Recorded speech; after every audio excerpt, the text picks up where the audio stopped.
I am the ghost of America past, and I am here to take back my republic.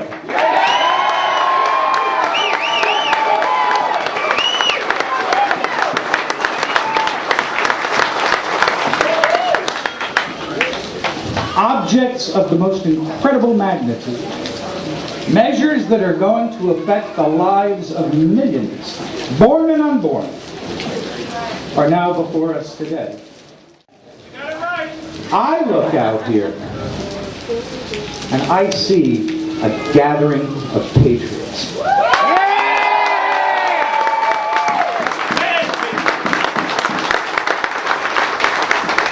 Much of what you've heard has been very good, very informative, telling you of all of the problems, of the difficulties we face, of what we are up against, of the threat, the mortal danger posed to this republic.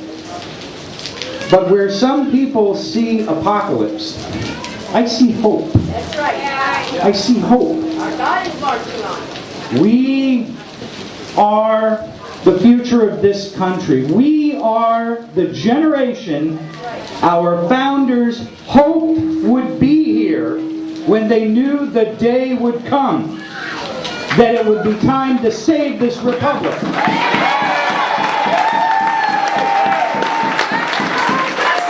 You, ladies and gentlemen, you are Patrick Henry. You are Benjamin Franklin.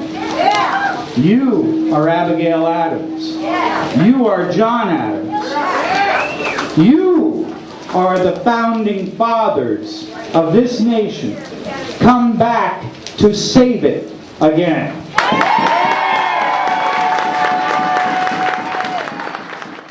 I will not turn my back on my nation, no matter how dire things are.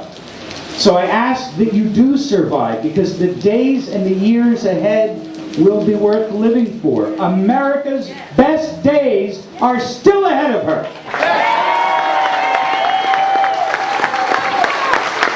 And I refuse to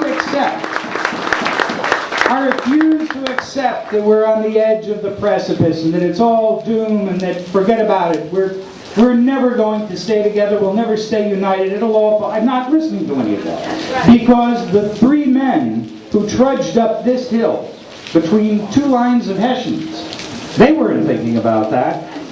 They knew the great expense that lay ahead of them. They understood that there would be buckets of sweat, rivers of tears, oceans of blood that would be shed, treasure houses of gold that would be spent, debt into generations yet to come for the liberty they fought to achieve for themselves and for their posterity. We are the ones they are now depending on. We're the generation they died hoping would come along one day and pull it all out and rescue it. You are the new patriots. You are the new founding fathers. Each one of you is also a Paul Revere. Your internet connection is your horse. Ride it. Ride it. Ride it from town to town to town, and you warn them that despots are coming. To arms. And not physical arms, to arms at the ballot box. To arms at organizational meetings like this, where we can gain courage from one another. To arms, sending out emails to friends and neighbors, teaching them the giant is starting to awaken, and he is being filled with a terrible resolve. What I would ask you to do, first and foremost, read the Declaration of Independence. Read it from the very beginning to the very last signature. Read when it says, all men are created equal and endowed by their Creator with certain unalienable rights, that among these are life, liberty, and the pursuit of happiness. That governments are instituted to secure these rights.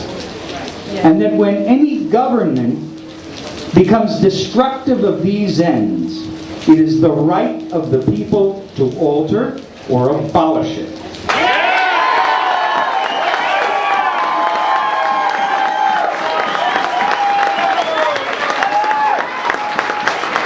After you have finished with the Declaration, go to the Constitution and read it. It's a very simple document. It's only about 5 pages long.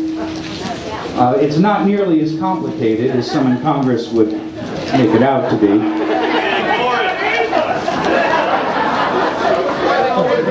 Go to that document and read the first 3 words, the 3 most hallowed words in government history.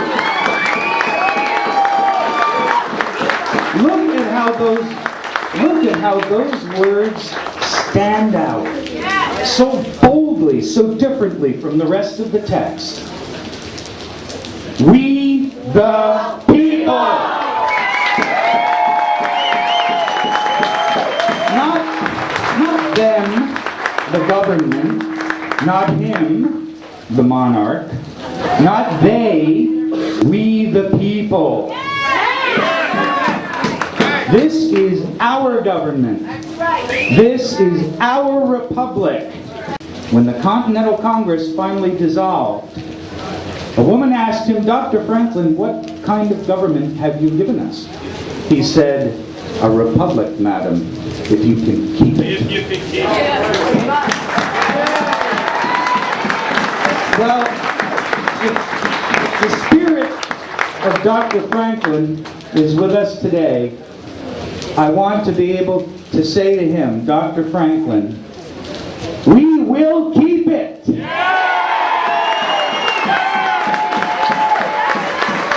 Now, after you have read the Declaration, and after you have read the Constitution, and I mean read it, don't skim it, savor every word of those documents.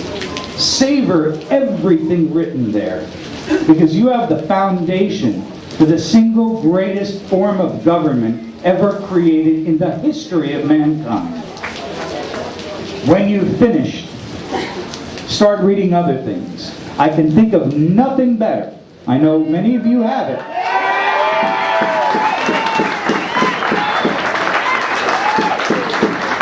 It's my honor to say that Mark Levin himself signed the copy I'm holding. I had the honor of meeting him at the book signing in Huntington, and as soon as I got home, I read it cover to cover. The following day, I read it again, and then I read it again the day after.